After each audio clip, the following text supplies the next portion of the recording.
사랑하는 행복한 교회 성도 여러분, 이 영상을 보시는 하나님 나라의 귀한 자녀 여러분, 오늘은 2022년 8월 6일 토요일입니다. 오늘 본문은 18장에서부터 시작한 이스라엘 백성들의 성결에 관한 법률을 종합적으로 마무리합니다.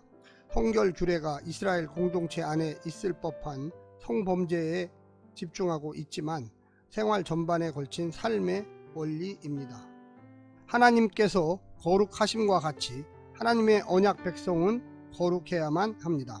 하나님이 약속하신 땅에서 그분의 규례를 지키며 그 땅 거민들의 부정한 것들을 거부해야만 합니다.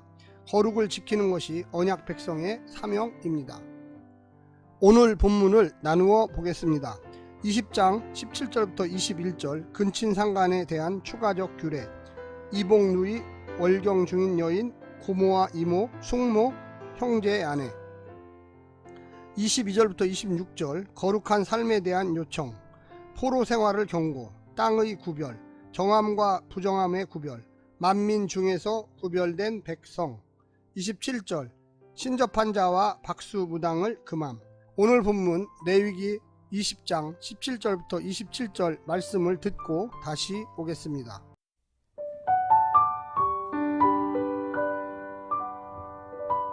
누구든지 그의 자매 곧 그의 아버지의 딸이나 그의 어머니의 딸을 데려다가 그 여자의 하체를 보고 여자는 그 남자의 하체를 보면 부끄러운 일이라. 그들의 민족 앞에서 그들이 끊어질지니 그가 자기의 자매의 하체를 범하였은즉 그가 그의 죄를 담당하리라. 누구든지 월공 중에 여인과 동침하여 그의 하체를 범하면 남자는 그 여인의 근원을 드러냈고 여인은 자기의 피 근원을 드러내었음인즉 둘 다 백성 중에서 끊어지리라. 내 이모나 고모의 하체를 범하지 말지니 이는 살부치의 하체인즉 그들이 그들의 죄를 담당하리라. 누구든지 그의 숙모와 동침하면 그의 숙부의 하체를 범함이니 그들은 그들의 죄를 담당하여 자식이 없이 죽으리라. 누구든지 그의 형제의 아내를 데리고 살면 더러운 일이라. 그가 그의 형제의 하체를 범함이니 그들에게 자식이 없으리라. 너희는 나의 모든 규례와 법도를 지켜 행하라.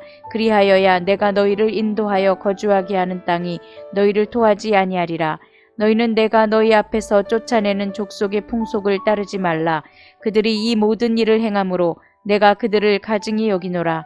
내가 전에 너희에게 이르기를 너희가 그들의 땅을 기업으로 받을 것이라. 내가 그 땅 곧 젖과 꿀이 흐르는 땅을 너희에게 주어 유업을 삼게 하리라 하였노라. 나는 너희를 만민 중에서 구별한 너희의 하나님 여호와이니라. 너희는 짐승이 정하고 부정함과 새가 정하고 부정함을 구별하고 내가 너희를 위하여 부정한 것으로 구별한 짐승이나 새나 땅에 기는 것들로 너희의 몸을 더럽히지 말라. 너희는 나에게 거룩할지어다. 이는 나 여호와가 거룩하고 내가 또 너희를 나의 소유로 삼으려고 너희를 만민 중에서 구별하였음이니라. 남자나 여자가 접신하거나 박수무당이 되거든 반드시 죽일지니 곧 돌로 그를 치라. 그들의 피가 자기들에게로 돌아가리라.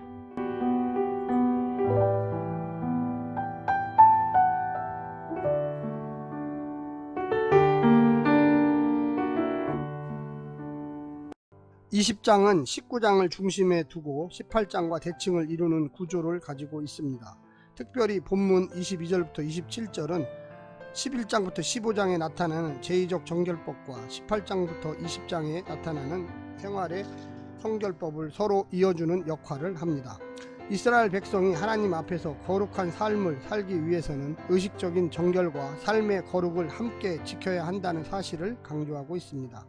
삶의 모든 영역에서 거룩함을 강조하는 본문은 정결 규례를 주신 이후에 거룩을 요청한 11장 44절과 45절의 대칭을 이루고 있습니다. 오늘 본문을 세 본문으로 나누어 자세히 설명드리겠습니다. 첫 번째, 형벌 받을 범죄. 사형은 면하지만 형벌은 피할 수 없는 죄들이 있습니다. 남매 간 성관계와 월경 중인 여인과의 동침은 백성 중에서 끊어지는 형벌을 당하고 숙모와의 동침, 형제의 아내를 범하면 자식 없이 죽는 저주를 당했습니다. 우리에겐 십자가의 은혜와 용서라는 값으로 환산할 수 없는 특권이 있지만 그 값진 용서는 필요하면 언제든 꺼내 쓸 수 있는 만병통치약은 아닙니다. 용서에 대한 자기 확신을 용서받은 근거로 생각해서도 안 됩니다. 용서가 은혜로 말미암아 새로운 관계로 진입하는 것을 뜻한다면 그것은 그 관계에 어울리는 삶의 방식과 열매로 확인될 수 있을 것입니다. 두 번째, 축복의 조건. 땅이 아니라 그 땅의 주인이신 하나님이 축복을 결정하십니다. 가나안의 축복을 누리려면 무엇보다 하나님께서 제정하신 규례와 법도에 순종해야만 합니다. 유혹이 기다리고 있을 것입니다. 가나안 신들이 이 풍요를 주었다고 여기게 할 것입니다. 하지만 가나안의 신은 바알이나 가나안의 부유한 조건이 아니라 하나님만을 사랑하고 왕으로 섬겨야만 합니다. 그때 그 땅도 이스라엘 백성들을 토해내지 않고 풍성한 젖과 꿀을 내어줄 것입니다. 삶의 조건이나 생산 능력을 높이는 것보다 더 중요한 것은 믿음과 인내를 지키는 일입니다. 그럼 어디든 하나님께서 동행하시는 약속의 땅이 될 것입니다. 마지막 세 번째는 이스라엘의 사명입니다. 하나님께서 이스라엘 백성들을 선택하여 자기 소유로 삼으신 것은 아브라함에게 주신 언약대로 온 세상을 당신의 통치가 임하는 땅으로 만들기 위해서입니다. 그 백성에게 이제 중요한 것은 강해지는 것이 아니라 정해지는 것입니다. 깨끗해지는 것입니다. 세상을 이기는 것이 아니라 세상과 더 뚜렷하게 구별되는 것입니다.